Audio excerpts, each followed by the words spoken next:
Marinković napustio je emisiju nakon izlaganja Miljana Vračevića i Nenada Nece Lazića.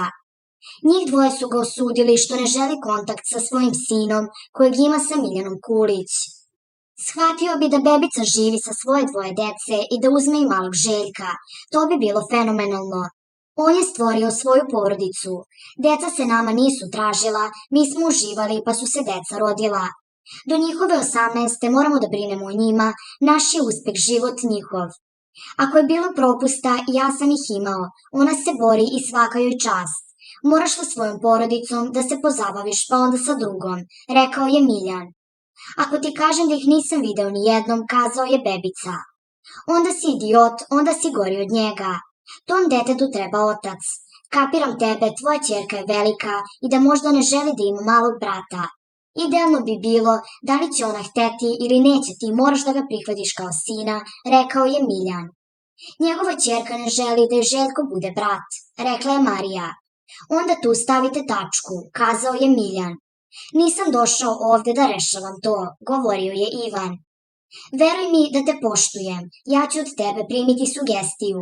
Bilo bi idealno nadoknaditi vreme, a ne gubiti ga ovde. Jedini način da rešite situaciju je da sve sklonite sa strane. Trebaš da ga gledaš kao svog sina, nije bitno komu je baba. Svoje meso uzimaš, kazao je Miljan. Ja srčano ovo shvatam, nije bitno što nemam dete i ja sam nečije. Ivan može da skoči sada, a Željko je ovde ispred nosa. Nema tih para koje bi me zaustavilo da vidim svoje dete. Slušam ga kako se raspravlja sa Mićom, on govori i najviše vređa Miljanu i Zolu, a ne može da opere svoje postupke. Ne prihvata svoju grešku, a ispada da je Miljana kriva što je zatrudnela, rekao je Neca.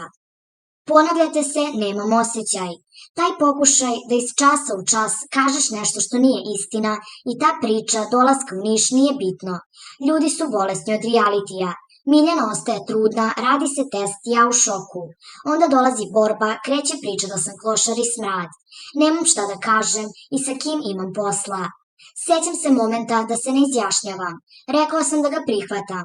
Dolazi Marija i kaže Miljani da mora da abortira i tada se pominju lekovi koje ona uzima, kazao je Ivan. Nikada tamo tada nije pila u tom trenutku. Moje dete je iznalo trudnoću bez jednog psihijatrijskog leka. Tada nije pila, rodila je dete, ovde pije i ne može, kazala je Marija. Pusti me da završim, tu počinje haos. Klela se da neće da rodi. Mi sklapamo neko kao primirje. Ja ležim, ono nas poliva penom za brijanje. Izlazimo i ja sam je šutnu u zadnjicu. Onda ide priča da sam je šutnu u stomak, ima tu još, setit ću se ja, rekao je Ivan. Sve ovo ne menja činjenicu da je tvoje dete. Imaš više emocije prema psu, a što se tiče bebice, da on pored svoje žive dece više obraća pažnju na tuđe, strašno. Mislim da zbog Miljane to radi, završio je Neca.